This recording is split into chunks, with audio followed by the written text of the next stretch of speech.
கண்மணிக்கு ஜீவன் அர்ப்பணம். என் பெண்மையெல்லாம் உந்தன் சீதனம்.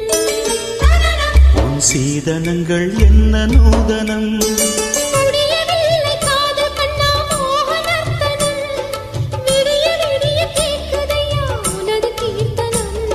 சொர்க்கம் தாண்டி செல்லும் அம்மா எனது சொப்பனம்.